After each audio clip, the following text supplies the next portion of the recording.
এই রমজানে ঝটপট তৈরি করে নিতে পারেন বাচ্চাদের পছন্দের চিকেন ফ্রাই। এটা তৈরি করা যেমন সহজ, খেতেও ভারী মজা। আমি এখানে মুরগির বুকের মাংস নিয়ে নিলাম।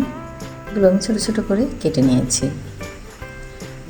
এখন এর মধ্যে দিয়ে দিলাম মরিচের গুঁড়ো, রসুন বাটা, আদা বাটা, সয়া সস, টমেটো সস, ঝালের জন্য মরিচ ক্রাশ করে দিলাম, পরিমাণ মতো লবণ, আর দিয়ে দিলাম কর্নফ্লাওয়ার এবং একটা ডিম।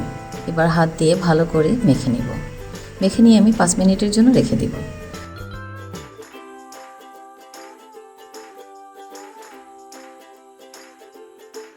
এবার কোটিং করার জন্য একটা ক্রাম তৈরি করে নিব। নিয়ে নিলাম 1 কাপ ময়দা, এর মধ্যে দিলাম চাট মশলার গুঁড়া, দিলাম বিট লবণ এবং দিলাম মরিচের গুঁড়া, আর দিলাম একটু আদা বাটা। এখন এটা হাত দিয়ে আমি ভালো করে মেখে নিব।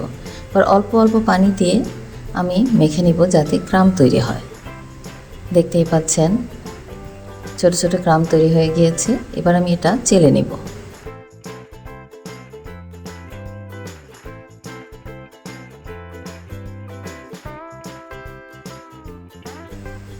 চেলে নেওয়ার পর আমার এই যে এতগুলো ক্রাম তৈরি হয়েছে, এবার কোটিং করে নিব।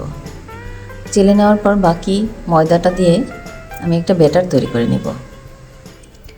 ব্যাটারটা বেশি পাতলাও করব না, ঘনও করব না, দেখেই বুঝতে পারছেন।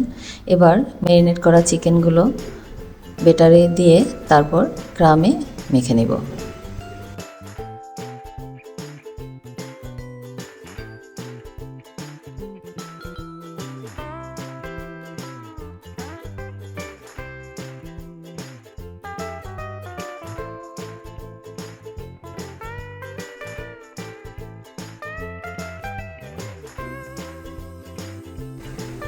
সবগুলো চিকেন কোটিং করা হয়ে গিয়েছে, দেখতে কিন্তু অনেক সুন্দর লাগছে। এবার একটা কড়াইয়ে পরিমাণ মতো তেল দিয়ে দিব। তেল গরম হয়ে গেলে এর মধ্যে চিকেনের পিসগুলো দিয়ে দিব। এই তো সবগুলো পিস দিয়ে দিলাম। এবার অল্প আঁচে ভাজতে হবে, কারণ চিকেনের পিসগুলো কাঁচা ছিল। তাড়াতাড়ি ভাজতে গেলে উপরেরটা পুড়ে যাবে, ভিতরটা কাঁচা থেকে যাবে। আমরা সময় নিয়ে ভেজে নিব ব্রাউন করে।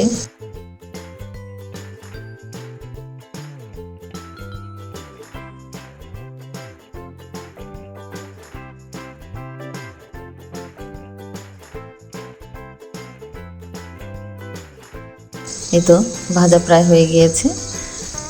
হয়ে গেল আমার ঝটপট চিকেন ফ্রাই। এটা দেখতেও অসম্ভব সুন্দর। এতক্ষণ যারা আমার ভিডিওটি দেখলেন তাদের সবাইকে অসংখ্য ধন্যবাদ। সবার কাছে আবার অনুরোধ থাকবে আমার চ্যানেলটি সাবস্ক্রাইব করে পাশে থাকার জন্য। আজ পর্যন্ত, আল্লাহ হাফেজ, আসসালামু আলাইকুম।